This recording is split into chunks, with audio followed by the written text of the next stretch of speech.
నమస్కారం కృష్ణారావు గారు. అవియర్ టాక్స్కి పునఃస్వాగతం.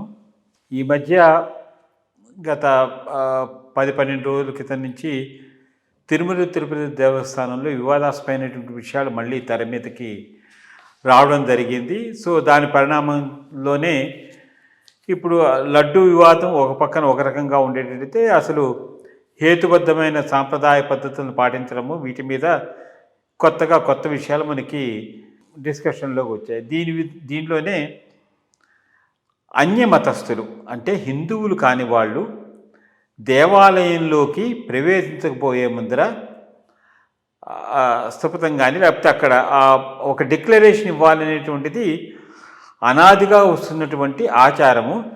దీన్ని సాంప్రదాయ పద్ధతిలో పాటించి ఆ డిక్లరేషన్ ఇవ్వందే ఎవరిని గుడి లోపలికి అలౌ చేయకూడదు అనేటువంటి నియమ నిబంధనలు అనేవి వస్తూనే ఉన్నాయి. సో అయితే మరి దీని గురించి మరి రాజకీయంగా అనేక విధంగా వచ్చి జగన్మోహన్ రెడ్డి గారు మేము వస్తామనడము, తర్వాత అది ఒక పెద్ద కాంట్రవర్సీ కింద అవ్వడము, అది నిజంగానే హిందువులు అనేవాళ్ళు ఎవరు జీర్ణించుకోలేకపోవడం వల్ల అనేక మంది హిందూ మతం మీద నమ్మకం ఉన్న వాళ్ళందరూ ఈరోజు చాలా పెద్ద ఎదుగుతుంది అనుకున్నాము. కానీ జగన్మోహన్ రెడ్డి గారు వెనక్కి తగ్గడం వలన అది ఆ చాప్టర్ అక్కడికే అది అయిపోయింది. బట్ ఇప్పుడు మనకు కావాల్సింది ఏంటంటే, మీరు ఈవోగా కూడా పనిచేశారు కాబట్టి తిరుమల తిరుపతి దేవస్థానంలో అన్యమతస్థులు ప్రవేశానికి అర్హులు అవునా కాదా? ఒకవేళ అన్యమతస్థులకి మనకి హిందూ మతం మీద అచంచల విశ్వాసం ఉంటే వాళ్ళు భగవంతుని దర్శించాలంటే ఏ విధమైనటువంటి నిబద్ధతలు అంటే రూల్స్ అండ్ రెగ్యులేషన్స్ అనేవి ఫ్రేమ్ చేసి ఉంటాయి కదా, అవి పాటించాలి అనే విషయం మీద యొక్క మీ ఎక్స్పీరియన్స్ కిందను మీరు ఉన్నప్పుడు ఏం చేశారు, అలాగే ఇప్పుడు ఇంకా ఏం చేయాలి, దాన్ని ఏ విధంగా స్ట్రిక్ట్గా ఎన్ఫోర్స్ చేయాలి అనే విషయం మీద మీ యొక్క అభిప్రాయం? నేను యాక్చువల్లీ కాలేజ్ డేస్లో ఇట్లాగే దర్శనానికి వెళ్ళాము. దర్శనానికి వెళ్ళి నేను నా జూనియర్ ఎంఏ చదువుతున్నప్పుడు తిరుమలలో పెద్ద రష్ ఉండింది. నార్మల్ క్యూలో కూర్చున్నాం. ఆ పక్కన అమెరికన్ వచ్చి కూర్చున్నాడు, వాడు ట్రావెలర్. సో ఏదో మాట్లాడుతూ ఉన్నాం, కాస్త ఇన్క్విజిటివ్ కదా స్టూడెంట్స్గా అమెరికన్ గురించి దీని గురించి తెలుసుకోవాలని. Nice fellow, lot of discussion was going on. మధ్యాహ్నం ఐ థింక్ 12 1 చేరాము. సాయంత్రం 7 8 ఆల్మోస్ట్ ఆల్ దగ్గరకు వచ్చేసాం. ఆ పీరియడ్లో వచ్చి ఆపారు వాడిని. నువ్వు బయటికి రా అన్నాడు. మేము ఫీల్ అయినాం, వీడిని బయటికి రమ్మంటున్నారే పాపం, వీడు 6-7 గంటలు మనతో పాటు కూర్చున్నాడు, ఇప్పుడు వీడికి దర్శనాలు లేకుండా పోతున్నాయి అంటే అదేం ప్రాబ్లం లేదు, రమ్మనమని అని తీసుకుపోయి ఈ డిక్లరేషన్ మీద అప్పుడు సంతకం పెట్టించి పంపించారు. మళ్ళీ మాతోటి పాటు వచ్చి దర్శనం చేసుకున్నాడు. సో ఈ డిక్లరేషను తిరుమల తిరుపతి దేవస్థానంలో కొత్తదేమీ కాదు. ఇది వెల్ ఎస్టాబ్లిష్డ్ సిస్టమ్. ఎవరు పెట్టారు నేను కనుక్కోలేదు, మొత్తం మీద ఆ సిస్టమ్ ఒకటి పెట్టారు. ప్రతి టెంపుల్కు, ప్రతి రిలీజియస్ ఇన్స్టిట్యూషన్కు దానికి సంబంధించినటువంటి సిస్టమ్స్, విధానాలు ఉంటూ ఉంటాయి. ఇన్ఫ్యాక్ట్ నెహ్రూ గారు మక్కాకు పోయినప్పుడు మసీదు లోపలికి పోయి విజిట్ చేయాలనుకున్నాడు. వాళ్ళు చెప్పారు, నువ్వు ముస్లిం గాంధీ లోపలికి రావటానికి లేదు. సరేనని వెనక్కు తిరిగి వచ్చాడు. సో అది వాళ్ళ ఎవరి ట్రెడిషన్ వాడిది, దాన్ని బట్టి ఉంటూ ఉంటుంది. ఇంకో చోట ఇంకో రకమైనటువంటి ట్రెడిషన్ ఉండవచ్చు. నేను ఉన్నప్పుడు కూడా 2-3 గుర్తున్నది వచ్చారు ఫారినర్సు. ఐ మీన్ ఇది ఐటీ సంబంధించి తెలిసిన వాళ్ళ వైఫో ఫారిన్ వైఫో వాళ్ళు, మేము మాకు దర్శనం చేసుకోవాలని ఉంది, మాకు నమ్మకం ఉంది అంటే డిక్లరేషన్ సంతకం పెట్టించి పంపించడం జరిగింది.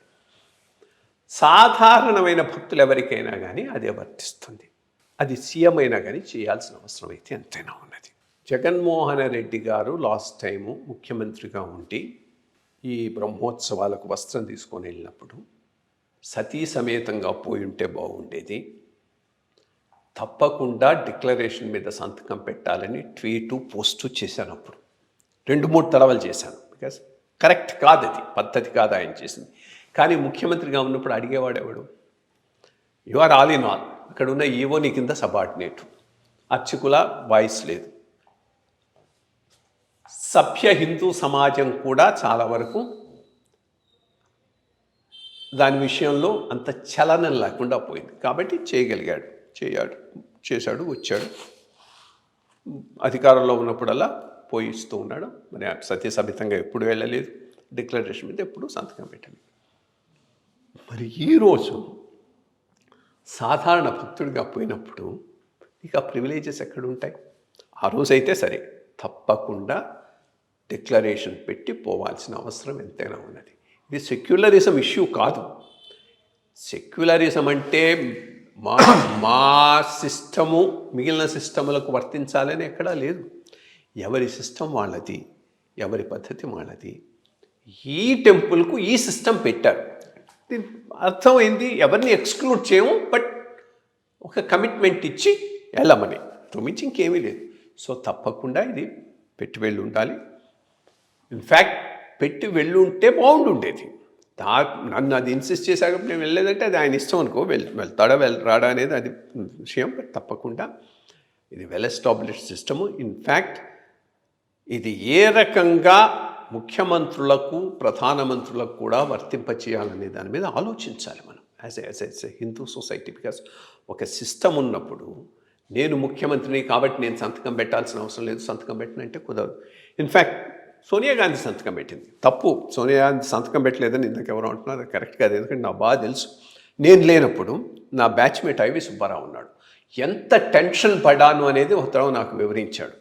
ఒక సైడ్ ఏమో ఈ బజరంగ్ దళ్ళు, హిందూ సమాజం వీళ్ళందరూ ఇచ్చేసేస్తాం, బంద్ చేసేస్తాం అని వచ్చి తప్పకుండా ఆమె సంతకం పెట్టాలని. ఇంకో సైడు ఈమెతో పాటు వచ్చిన రాజశేఖర రెడ్డి గారు వీళ్ళేమో పెట్టాల్సిన అవసరం లేదు, లోపలికి పోతుందని. చంద్రబాబు నాయుడు గారు అప్పుడు ముఖ్యమంత్రి గారిని అడిగితే కరెక్ట్ డెసిషన్ ఏదైతే అది తీసుకోమన్నాడు. ఆయన నుంచి సపోర్ట్ వచ్చింది. దాని ప్రకారంగా నేను ఇన్సిస్ట్ చేశాను, సంతకం పెట్టిపోయింది. ఆమె ఏమి ఇష్యూ చేయలేదు, సంతకం పెట్టేసి వెళ్ళిపోయి దర్శనం చేసుకొని వచ్చిందని చెప్పాడు. సో అందుకని సిస్టమ్ ఒకటి ఉంది, సిస్టమ్ను ఫాలో కావాలి. ఈ సిస్టము ఇంతవరకు ముఖ్యమంత్రులైన వాళ్ళకు మాత్రం వర్తింపటం లేదు. ఎందుకని వర్తించబట్టం లేదంటే ఆ పాయింట్ చేసిన వాళ్ళు కాబట్టి అడిగేటటువంటి పరిస్థితి ఎవరికి ఉండదు కదా. సో అది కూడా ఎట్లా చేయాలనేటటువంటి ఆలోచించాల్సిన అవసరం అయితే ఎంతైనా ఉంది.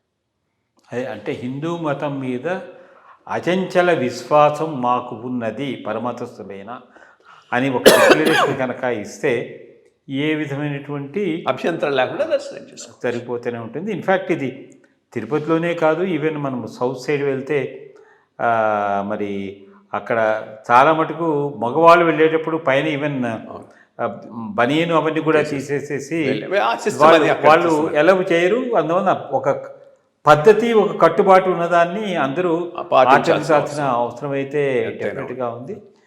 ఈ విషయంలో ఐ థింక్ ఇప్పటికైనా ఆ రూల్స్ అధికారులు అనేవాళ్ళు స్ట్రిక్ట్గా పాటిస్తే చాలా బాగుంటుందని మన ప్రగాఢ విశ్వాసం. నమస్కారం కృష్ణ.